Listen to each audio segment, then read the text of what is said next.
কড়াই গরম হয়ে গেছে, দিয়ে দিচ্ছি একটু শুকনো লঙ্কা, একটু জিরে ফোড়ন, সাদা জিরে, দিয়ে দিচ্ছি আলু আর শিম,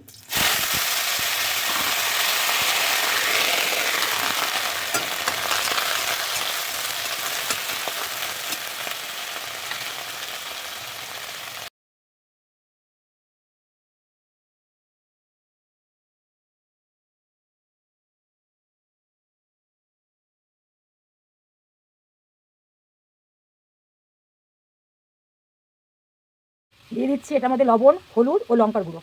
এটা মাছে আমি মাখিয়ে নেব। দিয়ে দেবো সর্ষের তেল, অল্প করেই দেবো কারণ আমি ওইটার মধ্যে শিম আর আলুটার মধ্যে দিয়েছি। আর এইবার আমি এই সব কিছু একসাথে মাখিয়ে নেব। এই পেঁয়াজ, লঙ্কা কুচি সব দিয়ে একসঙ্গে, আদা কুচি, এটাকে মাখিয়ে নেব। এই মাছ খুব পাতলা এবং সরু সরু বলে এগুলো এইভাবে বানালে খুব ভালো হয়। কারণ ভাজলে এটা এমন শক্ত হয়ে যায় যে সেটা আপনি একদমই স্বাদ পাবেন না। ঠিক আছে, মাছটাকে আমি মাখিয়ে রেখে দিলাম। এবার আমি ওই শিম আর আলুটাকে রেডি করে নিচ্ছি।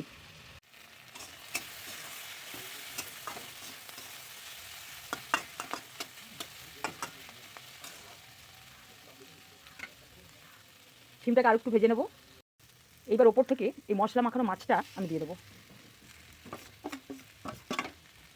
এটা দিয়ে একটু নাড়াচাড়া করে নেবো।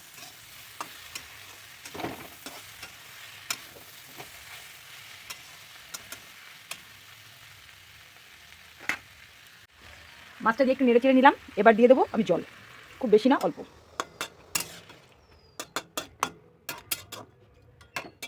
এবার ঢেকে দেবো, ফুটতে দেবো।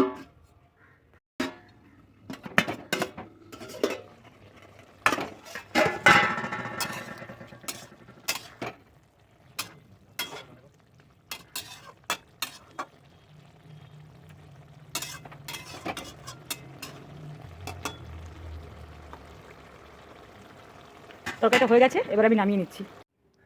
আমি এটা নামিয়ে নিয়েছি তরকারিটা। রেসিপিটা ভালো লাগলে একটা লাইক করবেন, শেয়ার কমেন্ট অবশ্যই করবেন, তাহলে খুব ভালো লাগবে। আর নতুন বন্ধুদের বলছি, যদি ভালো লাগে সাবস্ক্রাইব করে সঙ্গে থাকবেন, বেল আইকনটা অবশ্যই প্রেস করবেন। ওকে, আজকে এই পর্যন্ত।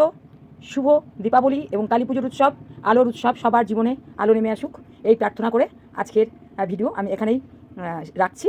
আবার নতুন কোনো ভিডিও নিয়ে আবার আগামীতে দেখা হবে। নমস্কার, সবাই ভালো থাকবেন, সুস্থ থাকবেন। এখানেই তাহলে রাখছি, আসি আজকে।